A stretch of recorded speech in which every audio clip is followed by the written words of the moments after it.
It was supposed to be a quiet Saturday morning on my ranch lake.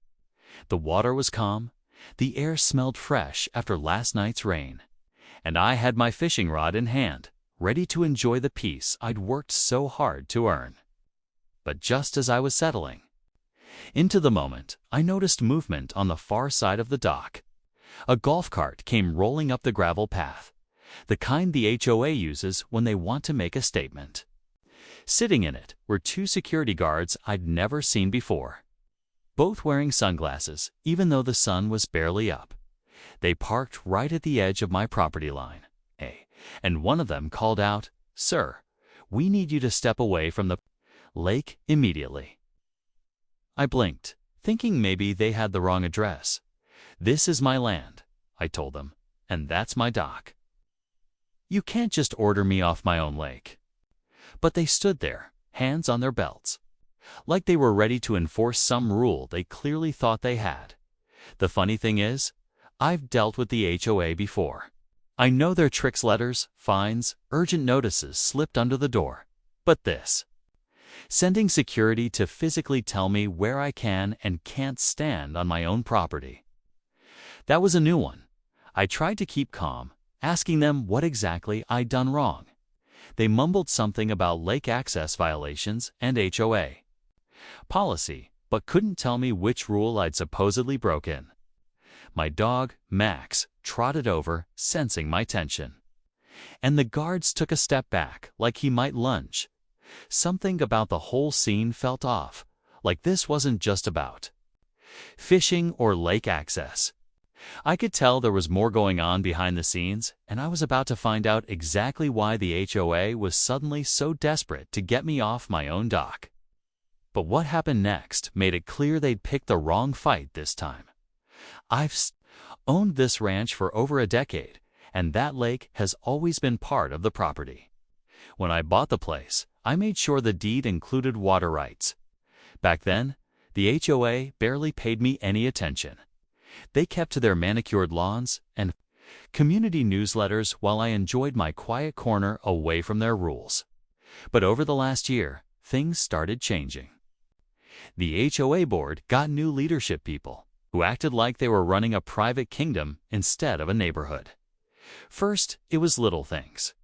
Letters about maintaining community aesthetics, even though my place looked the same as it always had. Then came safety inspections that felt more like fishing trips for violations. Every time I pushed back with paperwork proving I was in the right, they'd back off, at least for a while. Lately, though, I'd heard rumors. Neighbors mentioned the HOA had plans to reclaim the lake for community events. At first, I thought it was just talk. But then I saw survey markers appearing along the edge of my property line, and last week, a neighbor told me they'd spotted a couple of board members walking around my dock when I wasn't home. So when those security guards showed up, it clicked. This wasn't about some minor rule. They were testing me, trying to see if they could scare me off without having to go through the trouble of legal action. The guards stood there like they had the upper hand, but I noticed them exchanging glances, almost like they weren't sure they should even be there. Max stayed by my side, his tail stiff, watching them closely. The wind picked up, sending small ripples across the lake. I could feel something building, like we were standing on the edge of a bigger storm. I didn't know exactly what their next move would be, but I knew one thing for sure. This was just the beginning, and the HOA wasn't going to stop until they got what they wanted. The security guards didn't leave right away. One of them started pacing along the edge of my dock, glancing down at the water like he was inspecting something. The other kept his eyes on me, almost daring me to take a step forward. I could feel the weight of their presence, not because they were intimidating, but because it was so out of place. This wasn't a community pool or a public park, it was my ranch lake. Yet here they were, acting like they had jurisdiction over it. While I stood there, I thought about how deep this had started to run. The HOA's new president, Linda, had a reputation for pushing boundaries. She'd been bragging at a recent meeting about how she was bringing order to the neighborhood. Some folks liked her take-charge attitude, but others whispered about her habit of rewriting rules mid-year and enforcing them without proper votes. I'd managed to avoid direct run-ins with her until now. Then there was the matter of the lake itself. Last month, I overheard a conversation at the local cafe between two board members. They were talking about lakefront development and exclusive use rights like they already owned the place. One even mentioned building a private dock for community boats. At the time, I figured it was just another overambitious HOA dream that would fizzle out. Now, seeing these guards here, it didn't seem like a dream anymore. Max let out a low growl, and both guards shifted uncomfortably. I realized they were stalling, maybe waiting for someone else to arrive. My phone buzzed in my pocket. It was a text from my neighbor, Jim. All it said was, "Be careful. They're trying something big." The sun was higher now, glinting off the water, but the air felt colder. I could tell I wasn't just dealing with an overzealous HOA anymore. This was turning into something much bigger, and whatever their plan was, I was standing right in the way of it. The sound of tires crunching over gravel broke the uneasy standoff. A black SUV rolled slowly toward us, its windows tinted so dark I couldn't see who was inside. The guards straightened immediately, their postures stiff, like soldiers waiting for orders. Max's ears perked up, and I felt my own pulse pick up with his. Whoever was in that SUV wasn't here for a friendly visit. The vehicle stopped just short of the dock. The back door opened, and out stepped Linda, the HOA president herself. She was dressed like she'd come from a meeting. Crisp blouse, clipboard in hand, but her eyes had that sharp, measuring look I'd heard people talk about. She didn't say hello. She didn't even acknowledge Max. She just walked right up to me, stopping close enough that I could smell her perfume mixed with the lake breeze. "Mr. Davis," she began, flipping through her clipboard like it held the final word on my future. "You are in violation of multiple HOA policies regarding lake access and maintenance. As of this morning, the board has voted to revoke your use of this property." I almost laughed at the absurdity of it. "Linda, you can't revoke my use of land I own," I said, keeping my voice even. But she didn't blink. Behind her, the guards shifted again, their hands resting on their belts like they were waiting for her signal. I noticed something else: a small group of neighbors gathering near the road, watching. Some of them I knew well, others barely at all. They weren't coming closer, but their presence made the air feel heavier, like everyone was holding their breath. Linda glanced over her shoulder at the crowd, then back at me. "You can either leave peacefully," she said, her voice low, "or we'll take further steps." For a moment, all I could hear was the water lapping against the dock. I realized this wasn't just about the lake anymore. This was about control. And whatever further steps she meant, they were about to make their move before I could answer. Another sound cut through the tense silency, low rumble from across the lake. I turned my head and saw a small motorboat making its way toward my dock. At first I thought it might be a fisherman, but as it got closer, I recognized the man driving it. It was Tom Hendricks, the county land surveyor. And in the passenger seat was someone I didn't expect: an official from the county assessor's office, clipboard in hand, wearing a bright orange vest. Linda's expression changed instantly. She stiffened, her confident smirk fading for just a second before snapping back.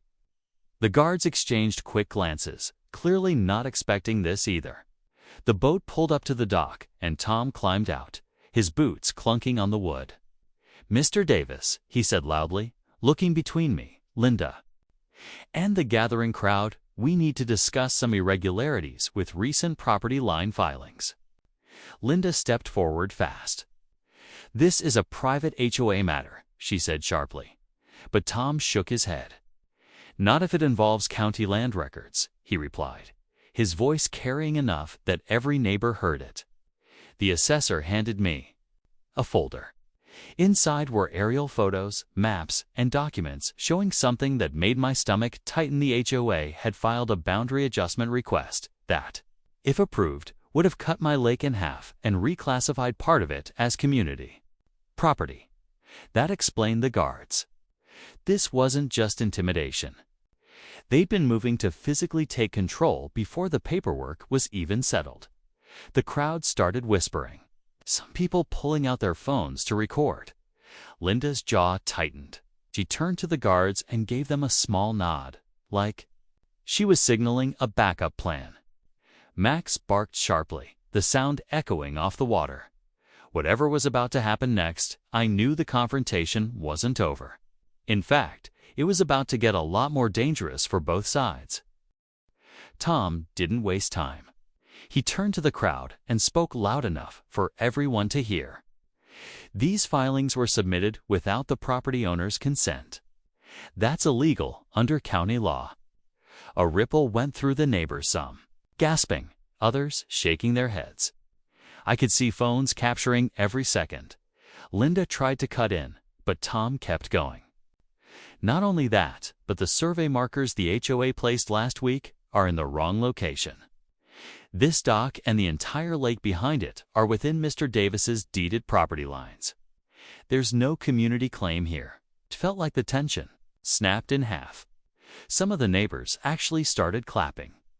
The guards looked at each other, then stepped back from the dock. Even Linda's voice wavered when she tried to protest. We had reason to believe you had reason to trespass. I cut in, my voice steady, because that's what this is. Tom nodded in agreement, pulling out an official notice.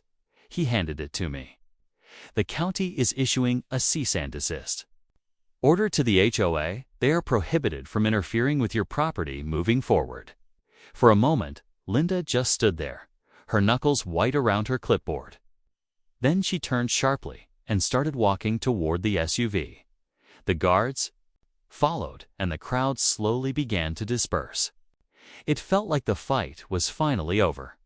But as I watched her leave, something caught my eye. One of the neighbors, a man I didn't know well, was lingering near the road. He had his phone pressed to his ear, speaking quietly, his gaze fixed on me.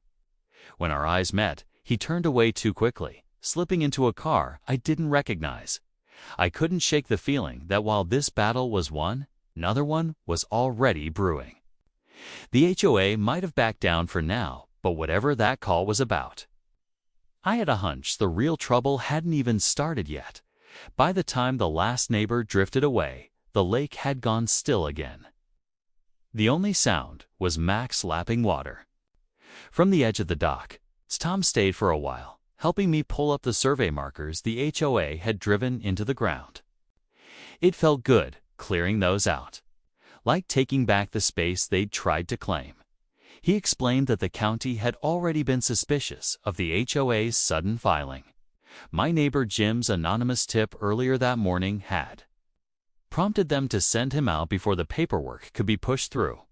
Without that, I might have walked right into a legal mess that would have dragged on for months. That phone call I saw the stranger make was still nagging at me. But I decided to let it rest for now. If there was another move coming, I'd deal with it when it happened.